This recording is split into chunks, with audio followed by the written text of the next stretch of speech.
ሰላም ጤና ይስጥልን የተወደዳችሁ ተመልካቾቻችን ከካፋ ቴሌቪዥን ለሳቱ ያዘጋጀናችሁን ዜናዎች ይዘን ቀርበናል። ከዜናዎቹ ጋር ብሩክታይት ብርሃኔ አብራችሁን ቆዩ። መጋቢት 24 ኢትዮጵያ ወደ ብልጽግና ጉዞ የጀመረችበት የለውጥ ምዕራፍ ማብሰሪያ ታሪካዊ ቀን መሆኑ ተገለጸ። ትናንት ዛሬና ነገን ለኢትዮጵያ ልዕልና በሚል መሪ ቃል ለውጡ እውን የሆነበትን 7ኛ ዓመት ምክንያት በማድረግ የክልሉ ብልጽግና ፓርቲ ቅርንጫፍ ጽሕፈት ቤት በቦንጋ ከተማ የፓናል ውይይት አካሂዷል። በዚህ ጉዳይ ላይ ተጨማሪ ያለን ተከታትለን እንመለስ።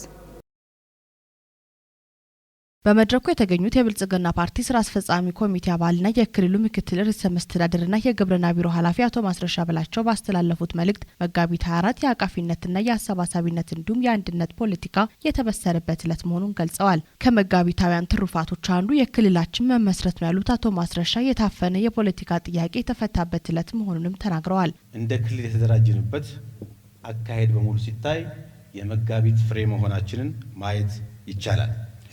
በክልላችን ከዚህ በፊት የነበረው የሰላም መደፍረስ ችግሮች እዚህም እዛም ማያንቀሳቅሱ የነበሩት ከዚህ ዕለት ወዲህ ከለውጡ ወዲህ በነበረው ስራ አዎንታዊ ሰላምን ማስፈን በመቻላችን በአሁኑ ሰዓት ክልላችን ከጫፍ እስከ ጫፍ የሰላም ቀጠና የልማት ቀጠና ሆኖ መታየት የቻለበት ሁኔታ አንዱ የመጋቢታውያን ወይም የመጋቢት 24 ፍሬ ተደርጎ የሚወሰድ ነው። በኢኮኖሚ ዘርፍ እንደ ሀገር በርካታ ለውጦች ተመዝግበዋል።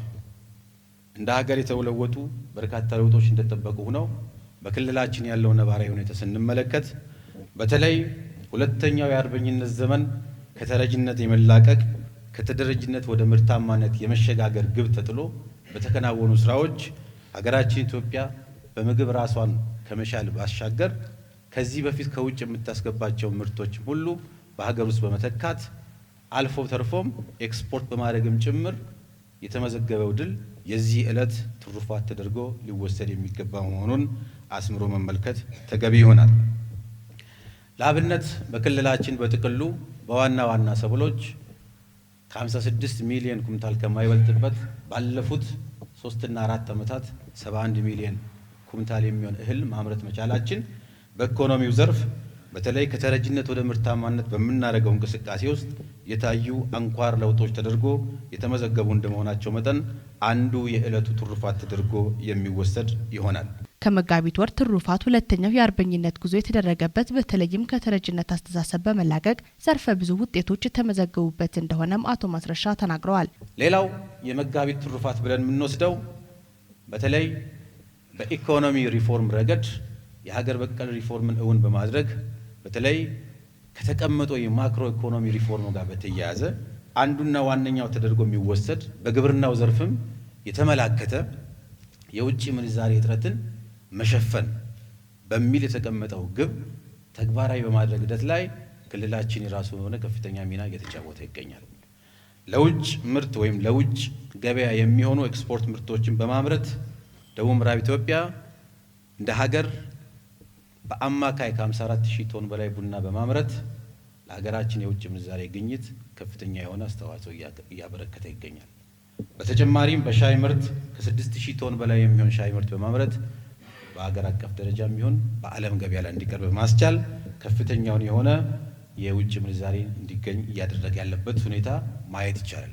ስለዚህ በኢኮኖሚ ዘርፍ ለተመዘገቡ ድሎች ክልላችን ባለፉት 7 ዓመታት በተከናወኑ የለውጥ ስራዎች የራሱን ሆነ ከፍተኛ አስተዋጽኦ እየተወጣ ያለ መሆኑን እንደ አንድ የመጋቢት 24 ትሩፋት አድርገን የምንወስደውና የምንዘክረው ይሆናል። የክልሉ የመንግስት ዋና ተጠሪና የብልጽግና ፓርቲ ምክር ቤት አባል አቶ ፍቅሬ አማን ባስተላለፉት መልእክት በሀገራችን 2 ትላልቅ ሁነቶች የተከናወኑበት ዕለት መሆኑን ገልጸው የመጋቢት ወር የፖለቲካ ለውጥ የተደረገበትና የታላቁ ህዳሴ ግድብ የተበሰረበት ዕለት መሆኑንም ተናግረዋል። መጋቢት 24 በሀገራችን ታሪክ 2 ታላላቅ ሁነቶች የተስተናገዱበት ቀን ነው። አንደኛው መላው የሀገራችን ህዝቦች ከዳር ዳር የደገፉትና የኢትዮጵያን ሁለንተናዊ ብልጽግናውን ለማድረግ የሚያስችል የፖለቲካ ለውጥ የተደረገበት እንዲሁም መሪያችን ክቡር ጠቅላይ ሚኒስትር ዶክተር አብይ አህመድ በኢፌዴሪ ህዝብ ተወካዮች ምክር ቤት ፊት ቀርበው ቃለ መሃላ የፈጸሙበት ቀንና ኢትዮጵያ የራሷን የተፈጥሮ ሀብት በአግባቡ እንዳትጠቀም ሲደረግ የነበረውን ውስጣዊና ውጫዊ ሴራ ያፈረሰ የሀገራችንን ፖለቲካዊ ኢኮኖሚያዊ ጠቀሜታ ወደ ላቀ ምዕራፍ ያሸጋገረ ታላቁ የህዳሴ ግድብ የተበሰረበት ቀን ጭምር ነው።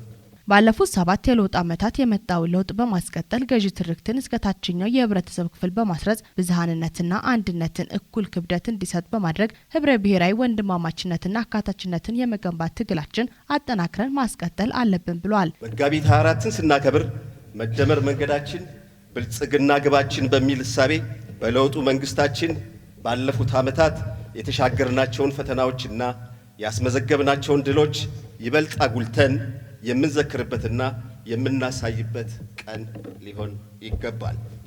በዚህ ረገድ ባሳለፍነው የ7 ዓመታት ጉዞ የተዛባና ከፋፋይ ትርክቶችን በመጋፈጥ ህብረ ብሔራዊ አንድነትን ሊገነቡ የሚችሉ ትግሎችን በማካሄድ ገዢ ትርክትን እስከ ታችኛው ህብረተሰብ ክፍል በማስረጽ ብዝሃነትና ሀገራዊ አንድነትን እኩል ትኩረት እንዲሰጥ በማድረግ ህብረ ብሔራዊ ወንድማማችነትና ተማማችነትን የመገንባት ትግላችንን አጠናክረን እያስቀጠል ባለንበት ወቅት በመሆኑ ለቀጣይ ተጨማሪ ድሎች ቃላችንን የምናድስበትና ለላቀ ውጤት በጋራ የምንቆምበት ወቅት ይሆናል። በመድረኩ የክልሉ ብልጽግና ፓርቲ ቅርንጫፍ ጽህፈት ቤት የፖለቲካና ርዕዮተ ዓለም ዘርፍ ኃላፊ አቶ ነጋ አበራ የመወያያ ሰነድ አቅርበው ውይይት ተደርጓል። በመድረኩ የተገኙት የደቡብ ምዕራብ ኢትዮጵያ ህዝቦች ክልል የክልልና የዞን ማዕከል የፊት አመራሮችና የሲቪክ ማህበራት ተወካዮች ከፓናል ውይይቱ ጎን ለጎን ደም በመለገስ ተጠናቋል። የብልጽግና ፓርቲ ጠንካራ የፖለቲካ ስርዓት ለመገንባት የሚያስችለውን ስራ በትጋት እየሰራ መሆኑን በካፋ ዞን የብልጽግና የኢንስፔክሽንና ስነ ምግባር ኮሚሽን ቅርንጫፍ ጽህፈት ቤት ገለጸ። የካፋ ዞን የብልጽግና የኢንስፔክሽንና ስነ ምግባር ኮሚሽን ቅርንጫፍ ጽህፈት ቤት ለዞን ለወረዳዎችና ለከተማ አስተዳደር የኮሚሽን አመራሮችና ለባለድርሻ አካላት በተሻሻለው የብልጽግና መተዳደሪያ ደንብና የኮሚሽኑ መመሪያ ዙሪያ ስልጠና ሰጥቷል። ቤተልሔም እምሩ ተጨማሪ አላት።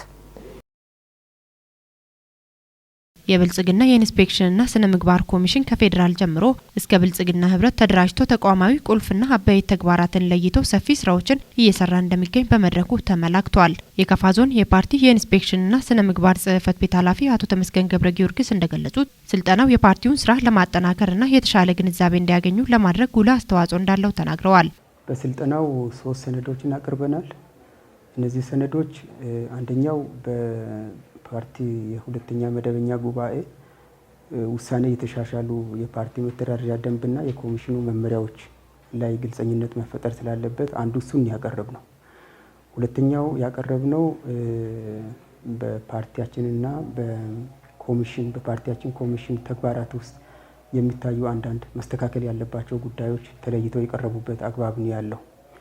ሌላው ሶስተኛው ሰነድ የቀረበው የውስጥ ፓርቲ የዲሲፕሊን ተሞክሮና ፋይዳ የሚሉ ፓርቲ ራሱን በራሱ ማጠናከር ስለነበረበት ይህን ለማጠናከር ሲል ከተለያዩ ታላላቅ አገራት በጣም የተሻለ አፈጻጸም ካላቸው አገራት ተሞክሮ የተወሰደባቸው ነገሮች በዝርዝር ቀርቦ በእነዚህ ላይ ነው አሁን እዚህ ላለው ከ17ቱ መዋቅር የጠራናቸው አሉ።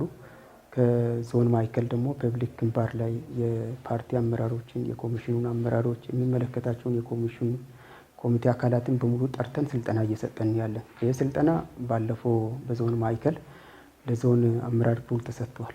አሁን ደግሞ ዛሬ ለተሳተፉት ተሰጥቷል። ቀጥሎ ደግሞ በወረዳና ከተማ አስተዳደሮች በማዕከል ደረጃ ይሰጣል። በዛ ብቻ አያበቃም። ቀጥሎ ደግሞ ወደ ቀበሌ ይወርድና በፓርቲ ህብረት ደረጃ ለአጠቃላይ አባላት ይሰጣል። ይሄ ስልጠና ከተሰጠ በኋላ አንደኛ የግንዛቤ ክፍተቶችን ያስተካክላል ተብሎ ታስቧል።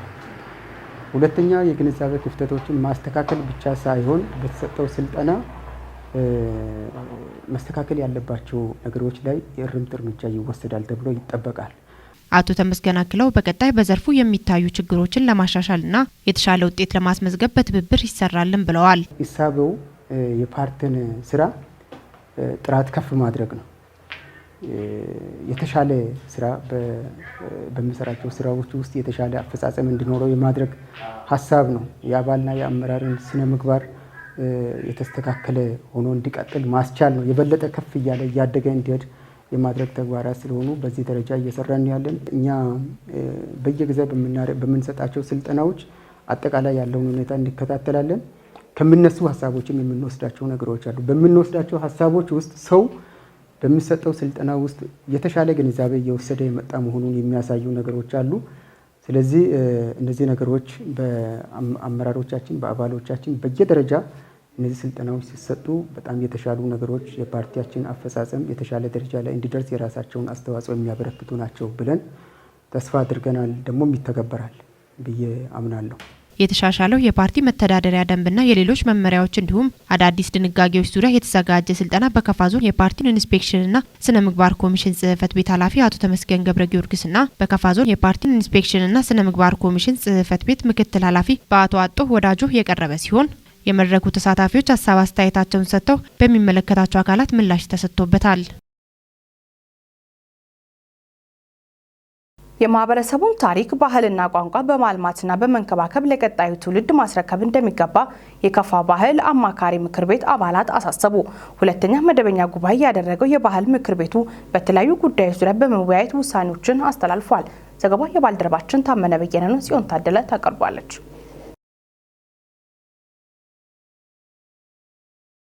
መድረኩን በንግግር የከፈቱት የከፋ ዞን ዋና አስተዳዳሪ አቶ እንዳሻው ከበደ የማህበረሰቡ መገለጫ ከሆኑት አንዱ ባህል ስለመሆኑ አንስተዋል። በዚህ ረገድ እስካሁን ብዙ ስራዎች በአማካሪ ምክር ቤት ስለመከናወናቸው ገልጸዋል። ጥንካሬዎቹን ለማስቀጠልና አሉ የተባሉ ክፍተቶችን ማረም በሚቻልበት የተዘጋጀ መወያያ ሰነዶች ቀርቦ የጋራ ምክክር ስለመደረጉም ዋና አስተዳዳሪው አንስተዋል። ከዚህ ቀደም የተወሰዱ የዞኑ ቅርሶችና የንጉስ ጋኪ ሻሮቺ አጽም በሚመለስበት እንቅስቃሴዎች ሲደረግ እንደነበርም አቶ እንዳሻው አመላክተዋል። ከሁሉም የከፋ ንጉስ ዘውድና ዙፋን በሚመለስበት ከአዲስ አበባ ዩኒቨርሲቲና ከሌሎች አካላት ጋር ቀላል የማይባሉ ጥረቶች ሲደረጉ እንደነበር ዋና አስተዳዳሪው አቶ እንዳሻው አውስተዋል። የባህል ምክር ቤት ሰብሳቢ አቶ ብራኑ ኃይሌ በበኩላቸው ባለፉት ጊዜያት በዞኑ ሶስቱ ብሔረሰቦች ቋንቋና ባህል ላይ በርካታ ስራዎች ሲከናወን እንደነበር አንስተዋል። ቀጣይ ላይ አማካሪ ምክር ቤቱ የሚመራባቸው መተዳደሪያ ደንብ ቀርቦ ውይይት ስለመደረጉም አቶ ብርሃኑ ተናግረዋል። የምክር ቤቱ አባላት በበኩላቸው ማህበረሰቡን አንድ በሚያደርጓቸው እሴቶች ላይ እስካሁን ብዙ ስራ መሰራቱን ተናግረዋል።